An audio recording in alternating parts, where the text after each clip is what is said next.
Friends, Bangla শস্য বীমা প্রকল্পে ইতিমধ্যে আজকের ডেটে কৃষকের টাকা ব্যাংক অ্যাকাউন্টে ক্রেডিট হলো, সেটা আজকের ভিডিওতে আপনারা প্রমাণ দেখতে পাবেন যে বাংলা শস্য বীমা প্রকল্পের টাকা এখনও কৃষকদের ব্যাংক অ্যাকাউন্টে ক্রেডিট হচ্ছে। তাই ভিডিও আপনারা না টেনে অবশ্যই শেষ পর্যন্ত দেখুন। পশ্চিমবঙ্গ রাজ্য সরকারের এই বাংলা শস্য বীমা প্রকল্পে আবেদন করলেই কিন্তু আপনারা সম্পূর্ণ বিনামূল্যে আবেদন করতে পারবেন, সাথে ফসলের ক্ষতিপূরণ এই প্রকল্পের মাধ্যমে পেয়ে যাচ্ছেন। ইতিমধ্যেই ফ্রেন্ডস, এই বাংলা শস্য বীমা প্রকল্পে একটি আপডেট। তো এই প্রকল্পে সম্পূর্ণ বিনামূল্যে আপনারা আবেদন করেছেন, তবে আপনাদের এলাকায় ক্ষতি হয়েও কিন্তু ক্ষতিপূরণ আপনারা আপনাদের ব্যাংক অ্যাকাউন্টে পাননি। এই প্রকল্পের মাধ্যমে কবে আপনারা ক্ষতিপূরণ পাবেন সেই সংক্রান্ত আপডেট আমি জানিয়েছি। যে স্ট্যাটাসে আপডেট যদি আপনার আসে সেক্ষেত্রে আপনি এই প্রকল্পের মাধ্যমে টাকা পাবেন, নচেত পাবেন না। তো স্ট্যাটাসে আপডেট কিন্তু বহু কৃষকদের এসেছে, বহু কৃষকদের আসেনি। ইতিমধ্যে কৃষক বন্ধু প্রকল্পে যেমন আপনাদের আর্থিক সাহায্য দেওয়া হয় সেটাতে আবেদন করলেই পাবেন, কিন্তু এই প্রকল্পের মাধ্যমে আবেদন করলে আপনি কিন্তু পাবেন না।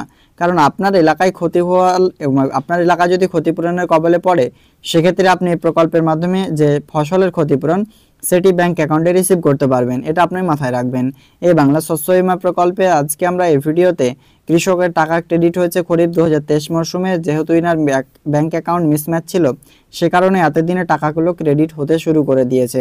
আপনাদেরও জানিয়ে রাখি, খরিফ 2023 মরশুমের স্ট্যাটাস আপনি অবশ্যই চেক করে নেবেন বাজাজ আলিয়ান্স থেকে। যদি বাজাজ আলিয়ান্সে আপনার ব্যাংক অ্যাকাউন্ট মিসম্যাচ থাকে কিংবা ক্লেম আন্ডার প্রসেস, তাহলে আপনি টাকা কিন্তু পাবেন।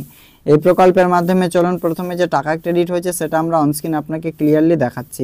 তো দেখুন অনস্ক্রিনে, ডিয়ার কাস্টমার, আইনার রুপিস 2524 টাকা credited to your account number 2554। এবং এখানে আপনারা লক্ষ্য করুন অন 31 অর্থাৎ আজকের ডেটে 31শে March 2024 through NEFT with UTR number দেওয়া রয়েছে by Bajaj Allianz General Insurance company. তো দেখুন এখানে ডেট কিন্তু আজকে দেওয়া হয়েছে। আপনাদের বলছি এই কৃষকের টাকাগুলো কিন্তু নতুন না, মানে খরিফ মরশুম বা রবি মরশুম 2024 সালের না, এটা খরিফ 2023 মরশুমের টাকা। কারণ এনার ব্যাংক অ্যাকাউন্ট কিন্তু রিজেক্ট ছিল, সে কারণে এনাকে এতদিনে কিন্তু টাকাগুলো দেওয়া হলো।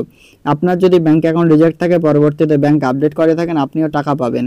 আর বাজাজের স্ট্যাটাস চেক করার আপনার লিঙ্ক পাবেন আমার সাথে হোয়াটসঅ্যাপে যোগাযোগ করলে, আর হোয়াটসঅ্যাপ গ্রুপের লিঙ্ক থাকবে ভিডিও ডেসক্রিপশন বক্সে, অবশ্যই জয়েন করে নেবেন।